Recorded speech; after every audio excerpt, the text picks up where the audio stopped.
Hey everybody, my name is Justin Williams and I'm a music producer from New Orleans. Propellerhead invited me over today to talk about one of the things that's probably more important in my production than anything else. I'm talking about controllers. These little devices can often replace this little device. And the impact it can have on the way that you make music is something that you have to experience if you haven't yet. Keyboard and pad controllers have been around for decades, and there's a reason that they've remained so popular. Let me show you what I mean by making some music with you today. For this video, I'll be using my travel setup.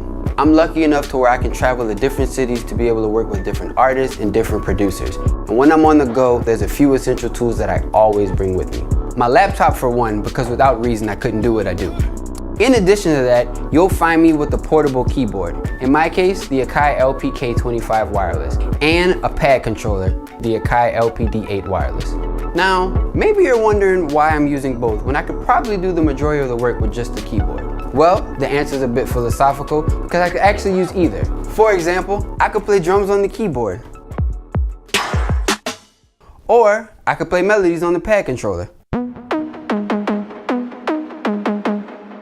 But both of these controllers specialize in a certain kind of music making. So, to get the most out of my music, I use both. But I can show you better than I can tell you, so let's start this off with some drums. If I drag a Kong into my rack, reset it to clear any settings, I can load a Nurse Rex loop player on the pad 1. I got this Rex file here. Pad 1 on Kong maps directly to the first pad on the controller. The great thing about Rex files is that it follows the song's tempo. If I speed this up and trigger my loop again, the loop follows right along. But let's not just trigger a full tempo sync loop. Let's chop it up. Rex files are loops made of sliced waveforms. You can see them here as I select each one. And Kong has different ways of playing Rex slices. The default is loop trig, which is why we hear the entire loop when we hit our pad.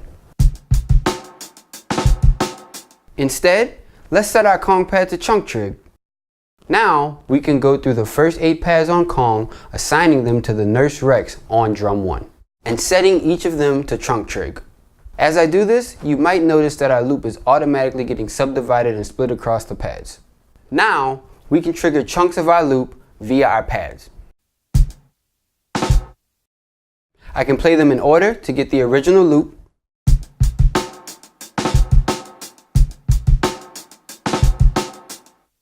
or we can experiment with juggling and come up with new fills and variations.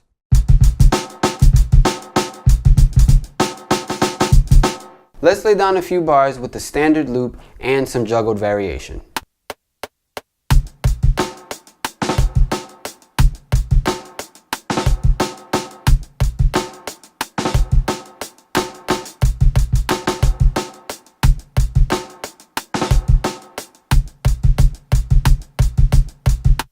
Our part sounds great, but the drums could use a little love. We can start by adding some character using compression. Every channel in Reason's mixer has a compressor that's modeled after the SSL 9000K console and its legendary dynamics section. I'll activate the compressor, crank up the ratio pretty high so it's really squashing our sound. Turn down the release to give it some bounce, and lower the threshold so the compressor is kicking in completely at all times.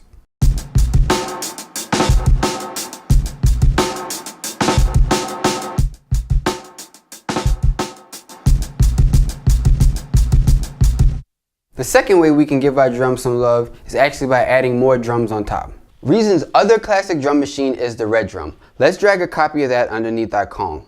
Red Drum has a built-in sequencer that we could use to program our drums, but its channels line up perfectly with the pads on the controller just like they did with the pads on Kong.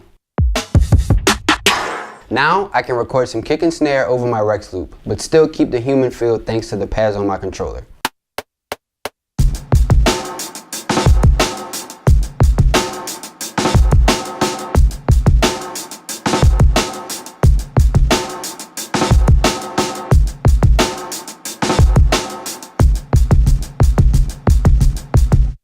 To add melodic lines or bass lines to my beat, I switch my focus to my keyboard controller. Now, using the keyboard controller isn't exactly rocket science, but there are some tricks that I use with this portable setup that give me results that sound like I'm using a much bigger controller. For example, if we were to bring a Europa synth into our sequencer, we could of course play chords on our controller. the chords that we play have to fit within the 25 keys that we have on our controller. However, if I add one of Reason's players above the Europa synth in my rack, I can then play chords using single note input. What's even better is I can add notes both an octave above and an octave below, and I can spread the notes of my chord out across the keyboard using open chords. Now, I can play my LPK 25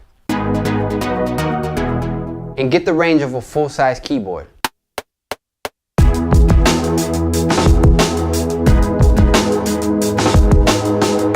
Saying all of this doesn't change the fact that we can still use our keyboard the traditional way to write melodies on top.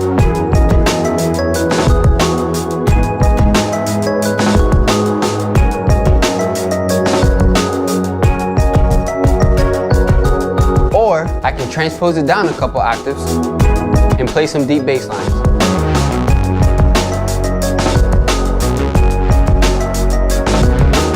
By now, you probably realize why I chose to use the pads for the drums and the keys for the melodies. But more importantly, you can see that controllers are only an expression of our human feel.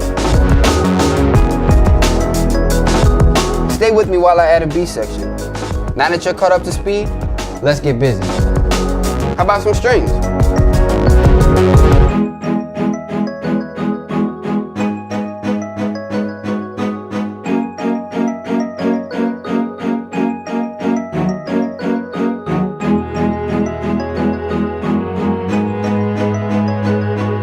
So here's another one. We can drag a note echo in above our cellos and select double octave up.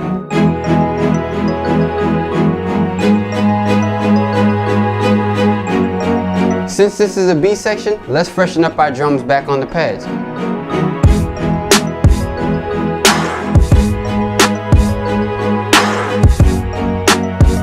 Let's add a track of zildjian hi-hats and play them just like a drummer would.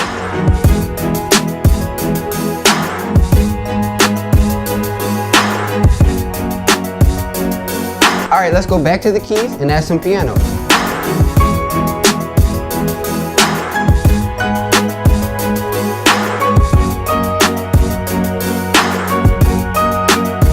Some plucks.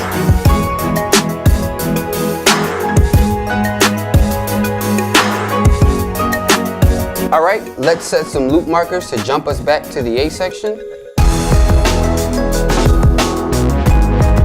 So that's what it means to use controllers with Reason. They're fast, they're the best way that I've found to get the groove out, and they're fun. And there's a lot that you can do with these portable controllers like the LPK and LPD. So thank you for watching, and go make some music.